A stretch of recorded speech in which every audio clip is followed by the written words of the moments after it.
Hangouts and with Pastor Greg Surratt. We want to welcome you to that. We are so excited to have you here today, and we've got a great and special guest with us today, Pastor Matt Keller.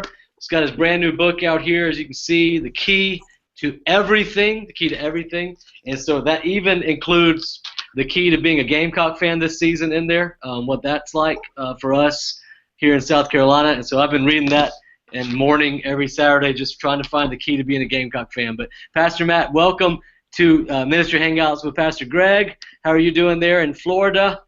Fantastic, man. It's great to be here. Great to see you, Sean, and great to see you, Pastor Greg. Hey, good to see you too. In fact, we were just together, last week? Yeah, just a week ago. It sure was, in Tampa. Yes, where are you now other than your car? What's that? Where are you now other than in your car? Hey, I'm in my Pope Mobile, man. This is the same vehicle that the Pope had in Philadelphia. It's a white Jeep Wrangler. It's the coolest vehicle made. His had a little thing where he could get up out of the top. Maybe he just took the front off. I don't know. But anyway, this is kind of my office now, and where I just happen to be. I actually am in Charleston, and just happen to be in my car. Pulled it over, parked it in the church parking lot, and so I'm gonna hang here. It's comfortable, you know. I like it. It does it, yeah, yeah. I love it. I love it how we can have our office wherever we want it. I hate to be indoors anyway. I live my life on an iPhone, and so that's what we're doing. I like it. Well, you look great. The surroundings look beautiful, and I'm excited to connect and help some pastors and leaders today. Boy, so am I. So am I. Awesome. Well, thank both of you for being here. Hey, if you're joining us online right now, you can hashtag Ministry Hangout, and we'll see that on Twitter. And we'd love to ask any questions that you have of Pastor Matt or Pastor Greg as we talk about our subject today. And the subject we're going to talk about is one that really Pastor Matt has taught about in other areas at art conference this year. Had a chance to hear him teach on this, and just really something I think a lot of us as pastors struggle with is how to stay healthy, how to stay strong while growing. Can you do both? I mean, can you grow fast? Can you grow big and stay healthy? Or is sort of some of the cliches that we see throughout the church world true that and if you grow fast and you grow big, you're gonna burn out at some point? So I'm excited to jump in there and talk about that some. So I'm going to be asking some of the questions today, and I figured for someone who is for 28 years now, is that right, Pastor Greg? Coming up on 27 or 28? We're 28. Well, I think we're 20. I don't know. You just confused me. I think we're coming on to 28. I'll tell you what I'm excited about. I mean, how can you not be excited about talking to the author of a book that is the key to literally everything? Literally. I mean, you don't need anything else. It is the key to everything. And you know, last week we were in Tampa, and I heard him. Of course, we asked him to teach about. And when you write a book, it doesn't matter what the subject is. You teach about what's in the book because that's what's on your heart. And it was great, man. It was awesome. Very, very good stuff. In fact, at the risk of overreaching here, Matt is in the style of a young John Maxwell. He really is. He has some leadership principles and some ways of communicating them that are unique, incredible. He has favor in the business community. At some point during our talk, Matt, I'd love for you to talk a little bit about what you guys are doing in the business community. And so anyway, 28 years, I'm excited. Maybe I'll throw in a good thing every once in a while. Although one thing you're going to notice, Sean, is that I talk slow and Matt talks fast. So it's going to be a great balance here. Hey, us fast talkers get more words in the same amount of time. I just say you get more for your money. Get more. Our words are just deeper. That's probably true. That's probably very true. Pastor Matt, I have heard you say that you always kind of knew that your church, when it got big, did the game change? And you kind of always knew that as a leadership principle. But when your church actually did get big, it proved the hypothesis that you had always had was right. And so some people never get a chance to really live out their hypothesis. What do you mean by that? Well, our story, Sean, is actually a lot like Pastor Greg's in Seacoast, which is we were an overnight success 10 years in the making, And Greg, I've heard you talk about that. How do you say it? The slowest, fastest growing, or slowest growing, slowest growing mega church in the history of the world. That's it. Well, and so, for us, honestly, our story was 9 years to 900. And so, ballparking it, we basically started with 35 of us in a movie theater, and 9 years in had about 950 of us in a high school. And then 4.5 years ago, on Easter 2011, is when we purchased an existing church, gutted it, renovated it, added some square footage to it, and moved into our first permanent location. And what happened was, in 9 months, we went from 900 people to 1,800 people, and in the next 9 months, we went from 1,800 to 2,700 or 2,800. And so it was one of those where it was just we were an idea whose time had come in Southwest Florida. And so we really did live sort of that rocket ship thing after 9 years of preparation. And so through all of that, through all of those years of kind of the slow and steady up the middle growth, 3 yards at a time, 100 people a year growth, one of the hypotheses was I have a feeling that once this thing really starts to take off and we hit that, sort of mysterious exponential growth curve that we all want to believe is real, I had this theory that the game was going to change, and basically what got us here wouldn't get us there, which is a Marshall Goldsmith book title, and it's a phenomenal book, and it's a great concept as well. And so that's what happened. So sure enough, it was like when we were 900 people, we had about 11 staff between full and part-time staff, and then all of a sudden it was like within 9 months, the church doubles. We've grown to 18 or 20 staff. All of a sudden, the newbies got numbers. All of a sudden, everything in the game changed. It was like we were this fantastic basketball team. This is the illustration I use, Sean. We were this great basketball team, and for 9 years, we knew how to pass the ball to each other. We knew who to give the ball to when the game was on the line, and we loved it. Like, I could show you the trophies. Like, we were a great basketball team. And then all of a sudden, in 9 months, we went from playing basketball to playing baseball. And it was like, well, where did the hardwood go, and why aren't we wearing tank tops anymore, and what's with these gloves, and we were still playing sports, but the game had changed. And so one of the things I think for me in terms of growing big and staying healthy for pastors and church planners and leaders, and Greg, I can't wait for you to speak to this as well, is I think the first piece of that is you have to recognize that the game will change. It's not bad. Change is not bad. Change is just change. But being willing to look at everything, and like I say in my new book, The Key to Everything, which is about teachability. See what I did there, Greg? I saw it. Beautiful product placement and mention. Love it. You see that available in stores wherever books are sold. There it is. In all seriousness, though, we've got to be able to admit that the game changed. Greg, I would love to hear you talk about some of that too, as you've seen those growth phases. Yeah, the game changes several times. I can remember in the early days. I did everything. We set up the chairs on Wednesday nights in this little dance studio. We had a dance studio that we would set up 25 chairs and hope to be 80% full. Then it felt like full. And we were in a dance studio that had mirrors on all the walls that it made it look like we had 3 or 4 times as many people as we did. But I That's remember a great idea. Oh, it wasn't a great idea. It just happened. Did you have smoke too? Because then it would literally be smoke and mirrors. Smoke and mirrors, yeah. We couldn't afford smoke. But I would set up my wife and my kids. We'd set up the chairs. I led the worship.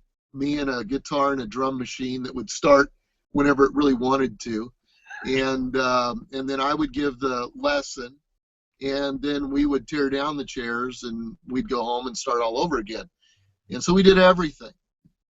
And as we began to grow, that had to change. And so we found ourselves doing less. Some of it, honestly, I was glad to give away.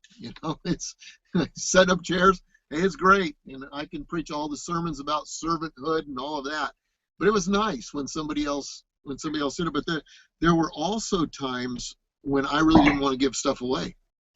It was things that I enjoyed doing, but maybe it was time for me to focus and concentrate on what was more profitable at the time. And so yeah, it changed. It changed a lot, and I had to change with it.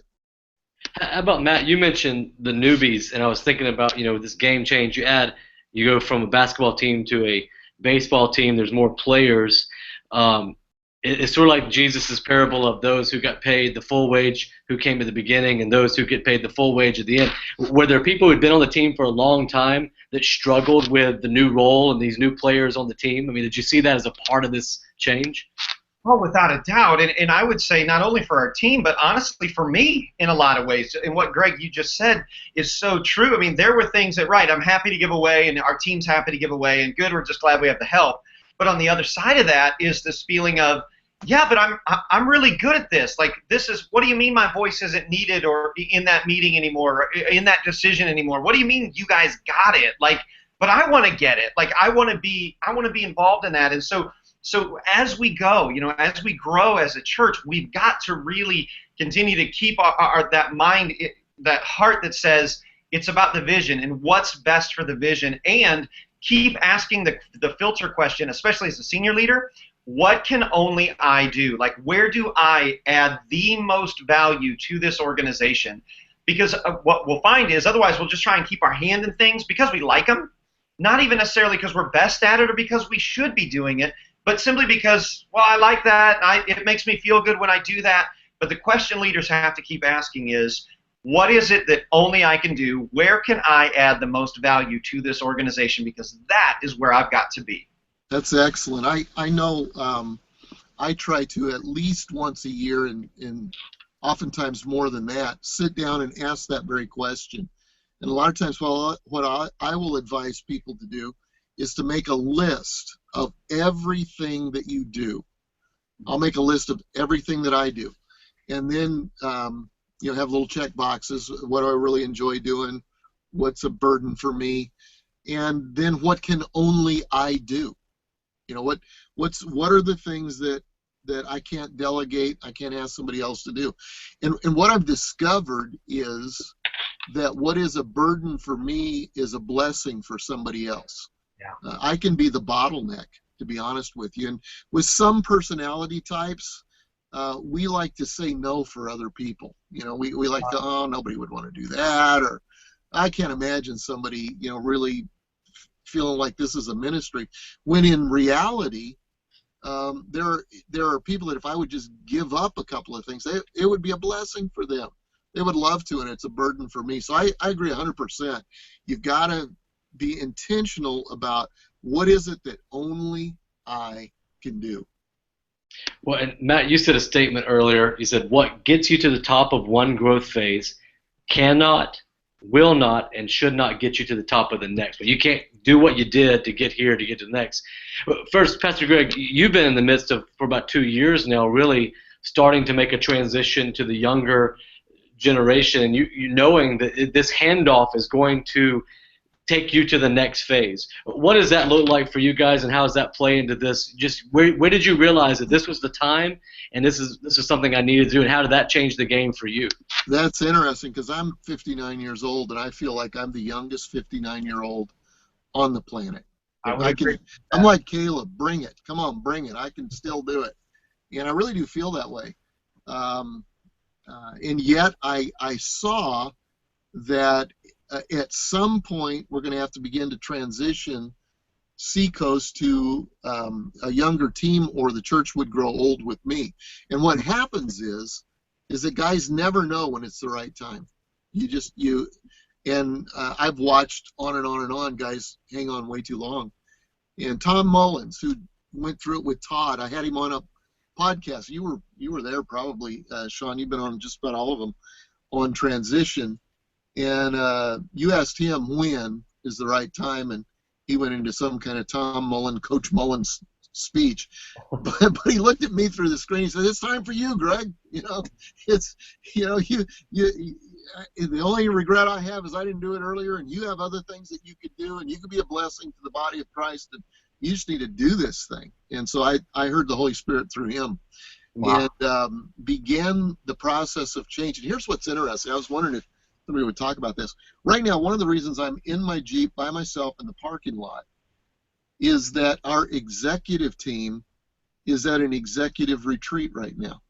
Mm-hmm. And they brought in, some high-powered people from GM in Detroit to teach them all kinds of stuff. And I'm sitting by myself in the parking lot in a Jeep feeling sorry for myself because I can't be in the meeting. I'm a little bit lonely. They didn't invite me. They didn't invite me to come to it. Part of that's true, part of it's not. But we had a define the relationship meeting a few months ago where I had to choose not to be in certain meetings because if I was in the meeting, I dominate the meeting. Yeah. I still lead the meeting even by my presence. And so that's a very present time right now, real-time thing that's happening is that as we transition, and I hope to be here forever. I'm not leaving Seacoast. Sure. In fact, they told me if I'll behave myself, I can hang around forever and preach and relate to the people, which is what I like doing. I really enjoy preaching and relating to the people. And he said, boy, you can do that forever. But I had to, in order to let somebody else lead to the next level, I had to say, well, here's some limits I have to put on myself. And I think that's a principle that there's somebody out there right now who's got some type of change, a game-changing decision, whether it's transition or whether it's just a change in the organization that needs to be made. And I think the exact question, as I asked it to Pastor Tom, was, when should you do that? He said, sooner than you think. That's what it was. That's what it was. Then he turned to me and ignored everybody else.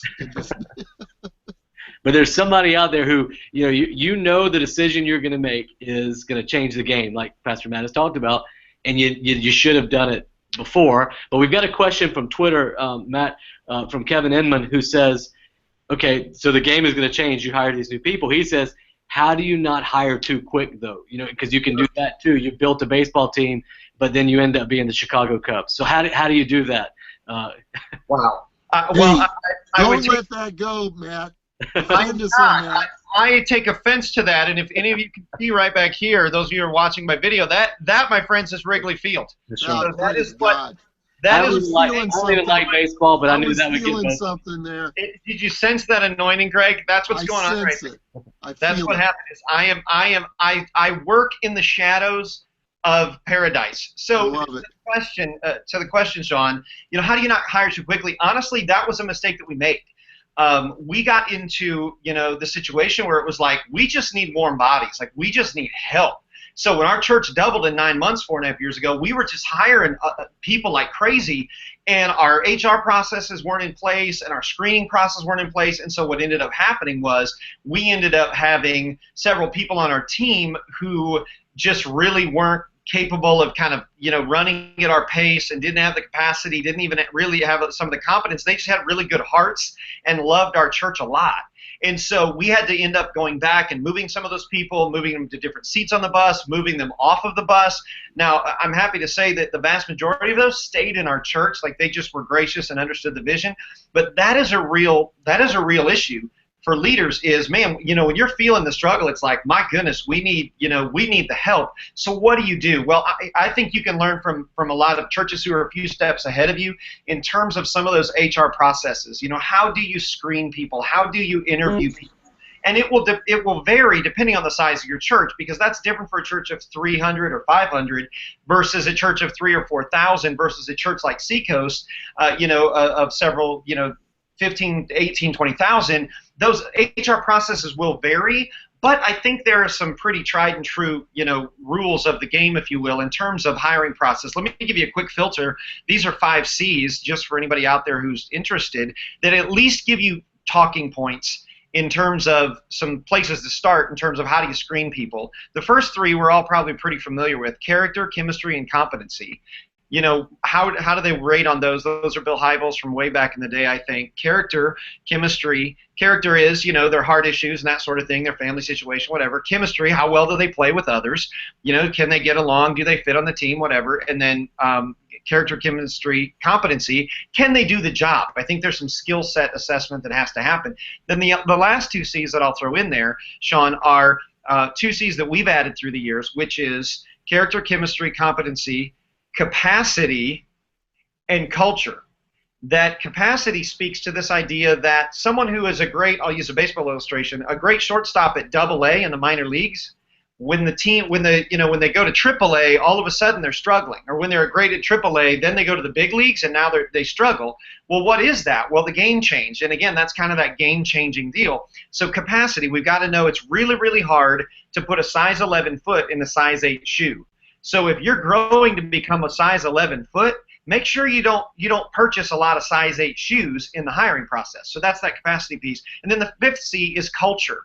How well do they understand and fit the culture of your team? And for us, culture is a lot about who we are, how we are, and what we are together.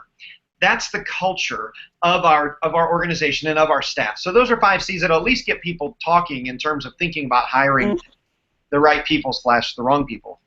That's great. That is good. All right, so changing our thought just a little bit. Still talking about growing big, growing healthy. Talking about both of you guys' stories of doing that at the paces that you did it. I think all pastors love exciting weekends. We love growth. That sort of the idea that this is going to be the best weekend ever. But I've heard you say before that can't be sustained. What are you talking about there, Matt? Well, I think we put ourselves under a whole lot of pressure as pastors and church planters when next Sunday has to be bigger than last Sunday. And I think there's kind of this unspoken rule in the church planting world, or even, in the church world, where it's like, okay, if you don't have at least one more body more than you had last week, that somehow you're a bad pastor, you're a horrible leader, your church is going under, and God must have lifted his glory off of the place. I just think those are myths and lies that we're going to have to break apart. And so for us, we have often talked about how there need to be seasons of growth and seasons of plateau where we assimilate people. I remember reading a book a long time ago by a famous nationally known pastor who talked about the stair steps effect. That there need to be seasons where you're going up and you've got that you're in the climb, and it is let's go, let's go, let's go, let's grow, let's work hard. Next Sunday ought to be bigger, let's do this. But then there needs to be those necessary moments where things do plateau a little bit. And here's what I think, Sean. I think this matters because as leaders, we set up our teams with unrealistic and unhealthy expectations when we lead them to believe that 52 Sundays a year, next week has to be bigger than last week.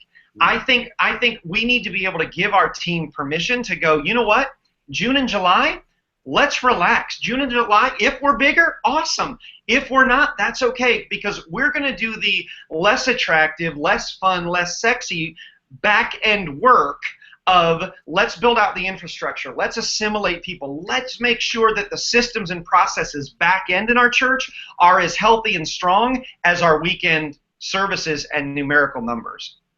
Pastor Greg, were there times in Seacoast where there were just massive amounts of growth, but where you looked at the church and thought, we're not healthy, like the back end strengthening needs to happen? And what did you do during those times to kind of reset that culture?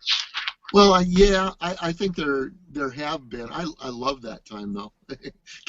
Give me a growing unhealthy time over a long plateau of wonderful health. Yeah. I'm just gonna be honest with you, and I think that Matt's exactly right.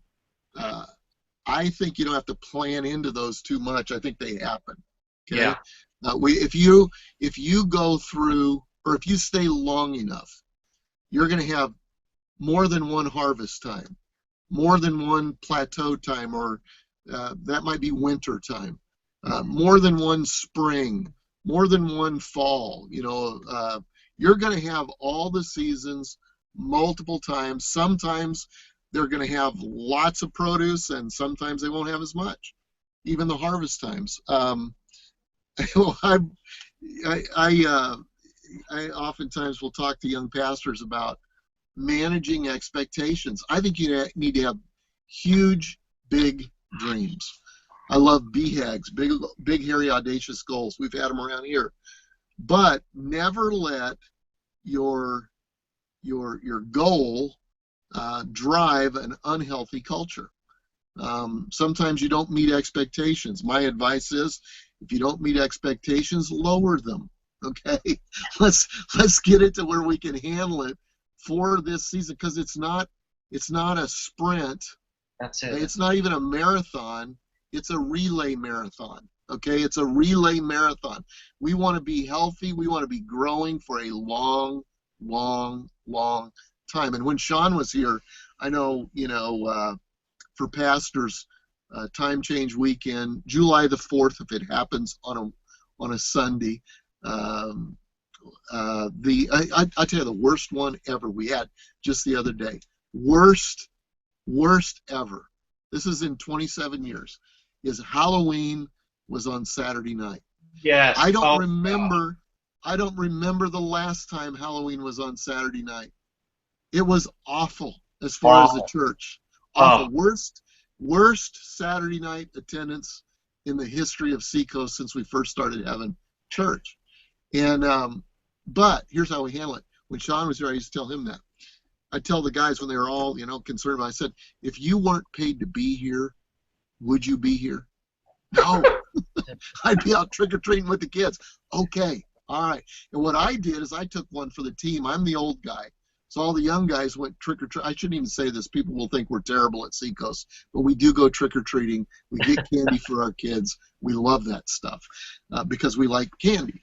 But anyway, so I took one for the team. I'm here.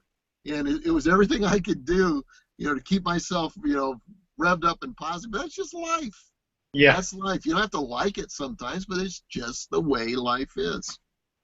Well, and I've figured out in just 4 years here of church planning and being at Freedom is I can do my best to set up a culture of attendance and all that. But one thing I have zero control over is the decision that people make on Sunday morning of whether they're coming or not. I mean, I just have absolutely no control over it. So if I'm going to live or die in my emotions based on that, I'm going to be a depressed puppy. Or I'm going to be manic and I'm going to be going, I'm the best thing that's ever happened. They're all here. And really it just all worked out that they could be here. So they don't care about me nearly as much as I would like to think they do. No, and it's true, Sean. I mean, I think about the fact that so many guys have their ego, their self-esteem wrapped up in the attendance number, and it's like, so wait a second, I'm in Florida. We have palm trees, beaches, fishing, golf, paradise, and Disney World all within a couple-hour drive of us. So if I'm going to wrap up my self-worth and my ego in how many people chose to come to our church instead of doing any of those other things on any given Sunday, then that's a me issue, not a them issue. You know what I mean? So it's so important. I think pastors got to get that. It's so good. It's good health. And so you talked about the back end strengthening. And so what does that look like? What are some of the things that you do during that time of plateau that Pastor Greg hates and doesn't want to happen? What do you do? I don't know that I like it any more than he does. Hate is a strong word, but I think it's an accurate one, and I would agree with it. But it's less attractive, it's less fun, it's not sexy to work on some of those back end things. What does that look like? I think some of it is quality control. Just being able to examine that. I think a lot of it has to do with systems, Sean, and being able to really, stop and assess how are our assimilation systems. What's our system for, just a lot of those back-end things with our kids ministry. How do we make sure that we're not just serving families fast, but we're serving families in a quality way in our church? So I think, a lot of those sorts of things are so important. I think personnel decisions, HR sorts of things, policies that can get created that ultimately enhance our Sunday morning product, if you will. But to the average church attender, we'll never see the light of day. And so I think it's important during those times, to really slow down and look at a lot of those back-end systems like that. Now, Pastor Greg, you would be, I think, you would self-acknowledge that you're not like a systems guy. That's not your natural bent. But you've put some systems into your life and really helped to create systems at Seacoast that really help drive them forward. How did you do that? Talking to the guys that aren't system guys out there, and what are some of the systems that you've used in your life to keep healthy? Yeah, we were at this. I went to a birthday party last night for one of the executive team. So all the guys that were at the exciting executive retreat were there, which really bummed me out. Them talking about how much fun they were having and all this, and they were doing Myers-Briggs and DISC tests as part of the whole team thing, and I love that stuff. My Myers-Briggs is the last one. You have a P or a J.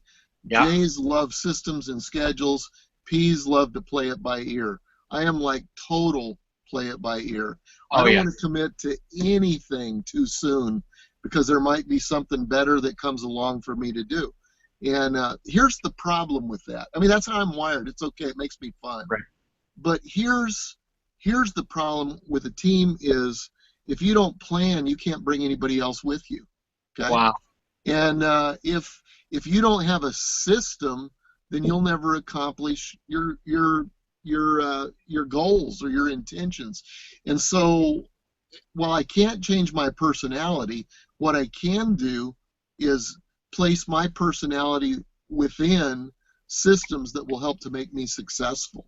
And so I've always wanted to do that. And I actually play well when there is a good system. And so I've got systems in my own life for study, for planning, for I'm doing some of those right now, working on ARC stuff. We obviously have schedules and systems at Seacoast of we want to help people become fully devoted followers of Christ. What does that look like at every step along the way? So that's important, and you don't have to be, just a monster systems person to do that. What I do is I rely on people who are really, really gifted in that area, and then I just copy whatever they do. That way, I don't have to come up with it. And you've got to have schedules and systems, or you'll be playing by yourself. Well, and let me say this, because Greg, you're so right, and here's the thing that Greg won't say that is so important in what he's saying, and that is Greg is one of the most secure leaders that I know. And Sean, I know that you know that as well, working for him as long as you did. And that's such a key to his success, because people who are insecure in their leadership, they feel like they have to be the one to create it, or it has to be born here. And like one of the greatnesses of a leader like Greg Surratt to the body of Christ and to Seacoast specifically, your church through the years, is, from my perspective, is you're so secure, Greg, that there's no ego in that. Like, you can hear, just even as you share, there's no ego. There's like, listen, it just has to get done. And so you are more than willing to humble and just say, you know what, team, take it, have it, do it, build it out, let me know how we do it. Like, I think would you not agree with that, Sean? I mean, that's such a hidden piece to the success of Greg Surratt's leadership in my mind. Absolutely. I would say to leaders out there too, I mean, one of the reasons that I learned what I learned was because Pastor Greg let me compliment him in areas that he felt like I had some strength in, and he could have definitely done it, but he done those things, but he let me compliment him in those areas, and then that allowed me to learn at his side. It was allowing me to. Well, I don't know, Sean. I'll disagree a little bit. Push back. You said I could have done it. I don't know that I could. Yeah. I feel like if you have got to be at the top of the food chain, and you've got to be the one that knows it all better than everybody else, it's going to be a pretty small heap that you're going to be on top of. Wow. And what I love, and I tell our staff this all the time, is that I am not the smartest. We try to, and hopefully in your book somewhere it talks about this. I haven't read it yet. I'm going to. I've read part of it. Sure. But you have got to be secure enough to hire people smarter than you. That's it. Better than you, faster than you. I tell the staff all the time that I'm not the smartest, I'm not the best. I just got here first. Okay. and so if I hire guys like Sean Wood, who are just entrepreneurial geniuses, really, I don't know that I could have done some of the things that you created and did, but you sure made me look good, and made our organization look good. And I took all the credit for it, so it's great. We had fun. And there was systems that we had in place for meeting and the way we met and all those. And so, Matt, what do you do to manage your team to make sure they're healthy? Giving them, I think you call it green flag, yellow flag, racing. How do you do that and manage that team within all of that to keep them healthy? Yeah, well, for me, Sean, one of the things, if we're going to grow big, going back to our main thesis of the conversation this afternoon, and we're going to stay healthy at the same time, then we've got to be, as leaders, we've got to build in seasons of rest. And this is so important. And I think, again, especially in a church setting where you are growing like gangbusters. I was doing some training with Chick-fil-A, about 20 owner-operators of Chick-fil-A on the east coast of Florida in the West Palm Beach market. And after my sessions, one of the guys, the owners, just pure-hearted, raised his hand and asked the question and just said, what do I do if we just got crazy growth? Like how do we do this? And my response to him is the same response that I would give to every pastor or church planner listening today, which is you've got to, as the leader, be intentional to build in seasons of rest. So for me, I love the Indy 500. My family and I have went for 29 years in a row. We have 8 seats, 40 rows up on the front straightaway of the Indianapolis Motor Speedway. And one of the things about Indianapolis 500 is that there's green flag racing and then there's yellow flag racing. And so that's a language that I've tried to incorporate with our staff and basically say to them, listen, there are going to be periods of time during this calendar year where we are green flag racing. And the point of green flag racing is go as fast as you can. Don't worry about fuel economy. Just go as fast as you can. Pass as many cars as you can. Take as much ground on the track as you possibly can because it's green flag. But then there are other times where it's yellow flag racing. And so when there's a caution on the track, when there's a crash or debris on the track, they'll put out the yellow flag. And yellow flag basically means we still have to keep going around. The race doesn't stop. That's red flag when it rains or whatever. Yellow flag racing is different. We still have to go around, but everybody slows down. It's all about fuel economy. It's during yellow flag times that the cars come off the track, they go in the pit, they change the tires, they make adjustments on handling and steering. Those are yellow flag seasons for race car drivers. And so I try to teach our staff the same thing. There are going to be times where it's green flag. It's fall, and we got to go. It's Easter, we got to go. And it's green, and you take as much ground on the track as you can. But then there are other seasons where it's for the next 6 weeks here in the month of June, let's say, we're going to slow down. We're going to let off I want you taking time off. This is when you take your vacations. This is when you change the tires. This is when you refill the gas tank. Why? Because another green flag session is coming. This is when we got to do that. See, the people that get in trouble are the cars who have to pit under green. That's when we lose the most ground on the track. And I would be willing to say that there are some leaders who have been pushing our team so hard thinking that it's all green flag, that their cars are running out of gas and they're having to pull in the pits, change tires. They're not getting good fuel economy out of their team. They're running out of gas, and they're going to lose more ground by pitting under green than they would have if they would just build in an intentional few weeks where they say, for the month of June or whatever, this is yellow flag. Let's slow down. We still got to do what we got to do every 7 days, sure, because the race goes on. But let's slow down and take our pits during this time. Does that make sense?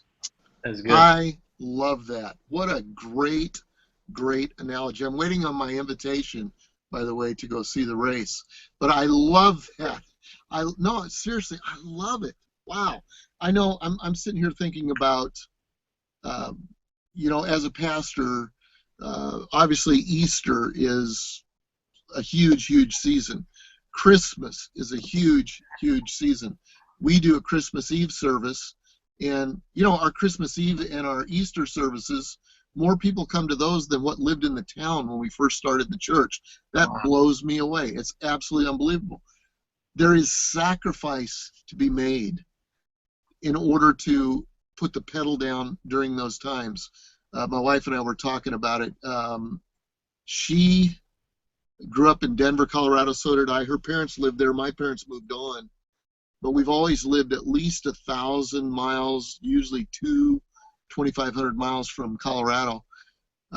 She never went home for Christmas, ever, because that was a pedal down season for us.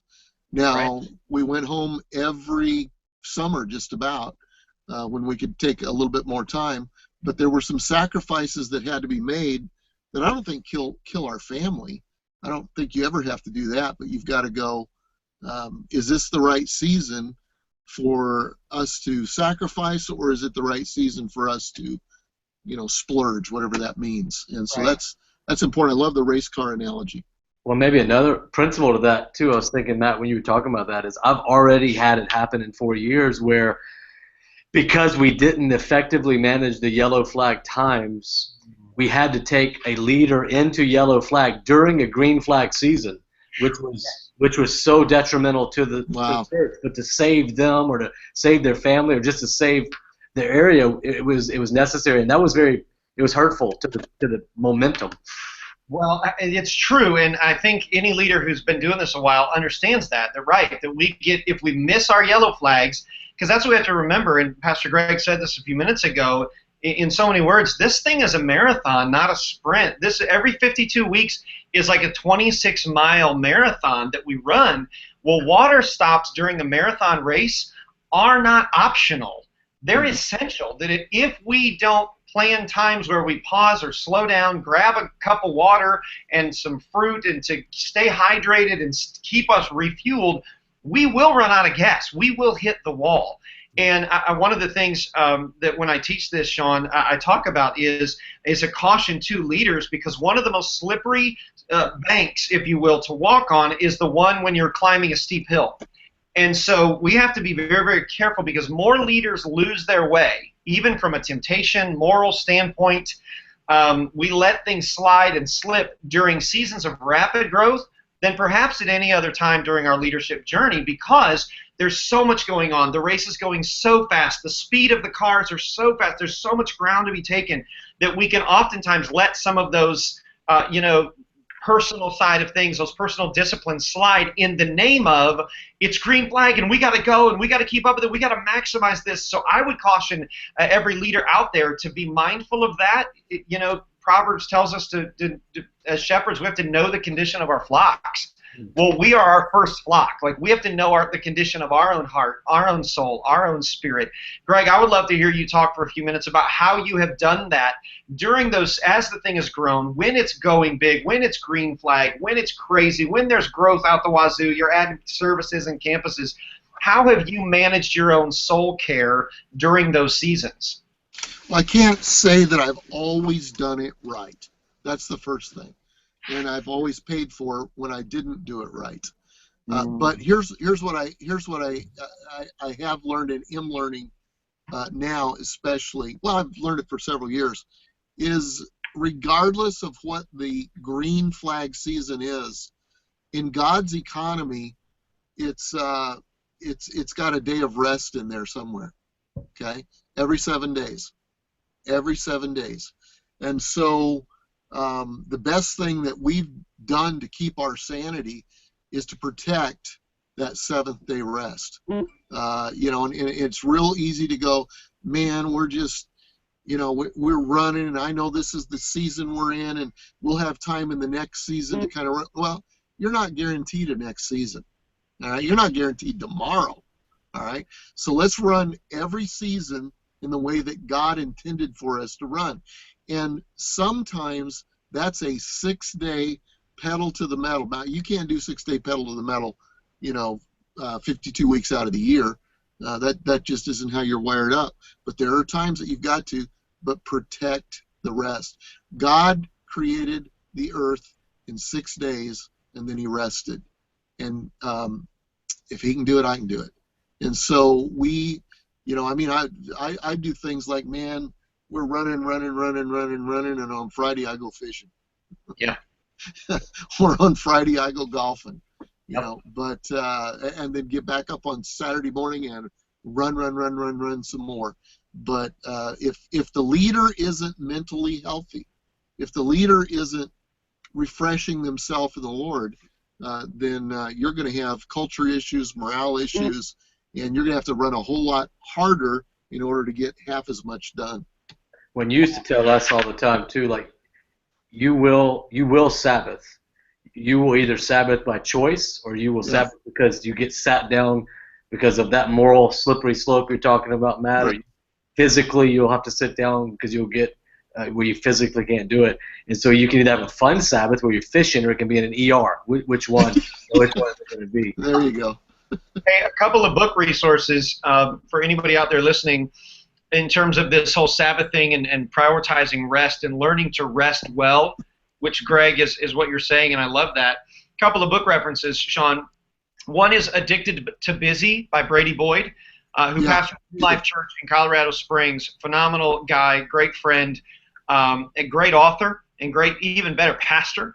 And he wrote the book Addicted to Busy. Phenomenal. I've recommended it to my church, to the pastors in our coaching groups. Phenomenal, phenomenal read. And then the other book is called The Rest of God by Mark Buchanan. The Rest of God by Mark Buchanan. And Mark is a pastor as well, like in Vancouver or somewhere in the Northwest like that. And Mark kind of writes in like an old English sort of prose type of language, which can be a little distracting for a guy like me. But what he has to say is so ridiculously amazing and profound about the rest, the actual rest, R-E-S-T, of God is incredible. Mark Buchanan, 2 great books right there. Good. So speaking of resources and that things, Pastor Greg, you'd said at the beginning of the call you'd love for Pastor Matt just to tell us a little bit about what he's doing in the area of business people. And so before we get out of time, because we could go into so many other different areas with this, such a great subject and such a great guest here with Pastor Matt. But just tell us a little bit about how you are using your book and just your influence, your leadership training, all of that, and with working with businessmen and women, and the impact that that's having on your church and the kingdom. Yeah, sure. Well, I think that the local church has so much to offer the marketplace leaders, business leaders of our cities, and I think so often though pastors feel a little intimidated by that. I think we feel a little like clueless, even, that we don't know. Like, I don't know where to start. Like, how would I build bridges to the business leaders? I think a lot of times we can be intimidated by some of the high-capacity business leaders in our church even. And so that's been a passion of mine for a long, long time, and even a calling for me of knowing that I'm not just called to pastor a local church, but I'm called to lead leaders and invest in leaders as well. That's why I did write Key to Everything, is to help churches, quite honestly. The secret motive behind the book, The Key to Everything, is to help position churches to build bridges into the business community of their churches, or of their cities. And so we do that through a thing called Advanced Leadership, advancedleadership.tv. But here's what I think. I think every local church can be building bridges to their community. And here's how I think they should do that, Sean. I think for so long we've gotten this backwards, that the business community is kind of pushes us away as a church, as churches, and the church kind of pushes them away for different reasons. And so the reason why is because I think we in the church world have become guilty of asking the business community for something instead of turning that around and adding value first. And so my heart, my passion is that every pastor who's listening today, and again, this is why I wrote the book, this is why we created small group curriculum, outreach series, materials, message notes, bumper videos, everything they need to do the series. If they want to do that with us this spring, they can. All of that's available at mattkelleronline.com, by the way. You can find the links there. But I want to position churches, and I think every pastor can do this by adding value to some business leaders in their church and then in their community. Instead of us asking for something, let's give them something. And what we've discovered is when we do that with no strings attached, we add value. All of a sudden the walls come down, the suspicions go away, and suddenly there's this openness among business leaders who go, wow, I actually think that the religious community of my town can actually offer me something. And they're open to the message of the gospel. That's good. And so you're using this for you do conferences, right? Or like one-day conferences for business people in your community. You've got the book that's going towards them. And so that's something, too, that other pastors could use as a resource as well. Y'all are offering some resources, correct, on the website and different things for pastors to be able to do that. Really are. Sean, Go ahead. Let me jump in just a second. I know I was with Matt a week ago, and the question came up. Matt has a unique gift. He's got a strong leadership gift and teaching gift and a passion for the business community. And we all don't have Matt's gift, but we all have a responsibility to pastor the business people in our churches. And so the question came up, how would you do that? And the Matt's response was great. Talk to us about, I don't know if you remember what your answer was, Matt, but talking about even giving a book or whatever to the business people. Talk to us about that a second. Yeah, I mean, again, right, so how do we do that? What are 2 simple steps that every pastor listening today could take? The first thing I would say is think of how you could add value to them. How can you communicate to the business leaders in your church and in your community even that you care about the success of their business? And so, one of the things I said very practically, heck, the holidays are coming. Why not buy, 20 copies of John Maxwell's latest book, Intentional Living, or 21 Laws of Leadership, and give that to them and simply write a thank you note on it that says, because you're a business leader in our city, you create jobs, you help our economy, you strengthen families, you help provide better schools, and for that, we are grateful. Sincerely, Matt Keller and Next Level Church. And just give that book to a handful, a dozen or so of your business leaders in your community or in your church.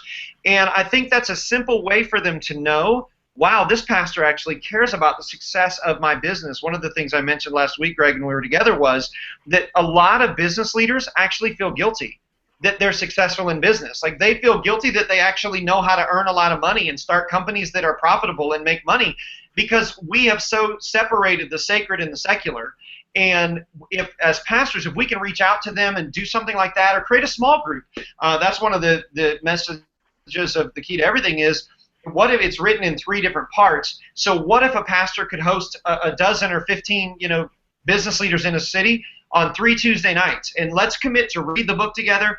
Let's watch 15-minute video by Matt, and then let's talk about it. And again, because this isn't about what I can get from the business leaders, this is about me saying, I want you to be successful in the world that God has called you to. That adds value to them. Instead of us getting them in a room to say, how can you help us? Could you volunteer? Could you write a check? This is us saying, no strings attached. I just want you to be a better leader, because I think everybody wins when the businesses of our city get better. That's excellent. I know that I'm going to do that. We're doing that for Christmas this year. Also, I recognize that I have a gift of encouragement. That's one of the gifts that I have. And so I've asked God, how can I expand that? One of the ways I'm doing it is getting the list of the guys, like you're talking about, guys. When I say guys, I'm saying guys and ladies, and getting their phone numbers, and I will give them an encouraging text, periodically, put it in my phone. Okay, I'm going to do 10 encouraging texts today, and have a list of people that I can encourage, including one of the coaches of the Indianapolis Colts, who defeated the Broncos this year. Wow. Which I heard were you at the game? I was at the game. That was a rough one. Yeah, it was. Yep. Yeah, Sean, Greg and I share an affinity for sports teams. We're both Cub fans and Bronco fans, so we at least have that in common, as well as dashingly good looks. Yeah, well, that one of us has that. But I did send a text. I did say, great game, awesome. You guys did deserved it. And we shouldn't win when we poke fingers in other people's eyes. So, yeah. That's ridiculous. I am a Patriots fan, and so. Oh, you're kidding me! That's awful. Sean, I didn't know that. Yes, Patriots. Oh, man. Patriots are. They look like they're cruising to another one. So. Well, I hope you've enjoyed your last ministry hangout. Like, did you just feel how all of the oxygen just got sucked out this time? The air went out. Empire. It's all gone. It's ridiculous. In the AFC, I pull for the Patriots. In the NFC, I kind of pull for Carolina just because they're close. So both of my NFL teams are undefeated this year, which I think is just justice from God because of how terrible the Gamecocks are this year. So I think that was just it must be. Yeah. It must be. Go into depression if he didn't give you something. That's right. How did I know you for all these years and didn't know you were a Patriots fan? Yeah, I was always a Celtics fan and a Patriots fan. I don't know, something. I've never been to Boston, but okay, my deal. So yeah. Oh man. Thank you guys. So this has been a great conversation. We've got tons of more stuff we could look at, and but yeah, we've come to the end of our hour. We've talked about growth and how to stay healthy in growth, how to stay healthy personally, how to lower our expectations when we need to, all those things, and it's just been good. I hope you've taken great notes. I hope you've we'll pass this on to someone else as well. All of you that are watching through our Church Fuel partnership too as well, that you pass this on. There's going to be an archive of it and a re-showing of it several times. And so make sure you pass this on, and this is a resource to other churches as well. Thank you, Pastor Matt, for being with us on Ministry Hangouts with Pastor Greg. Thank you, Pastor Greg, for joining us. And the next time that you and Matt and I are together, we're going to do a special dinner for you just to make up for the fact that your executive team did not invite you to your party. I Thank feel you. sorry for you, so we're going to do that for you the next time Thank we're you. together. We'll do I appreciate we'll do that. Ruth's Chris or something, and we won't invite them. We just want to invite them. That's good. I like it.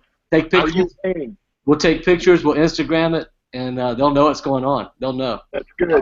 I like it. Yeah, we'll see you next time on Ministry Hangouts with Pastor Greg Surratt.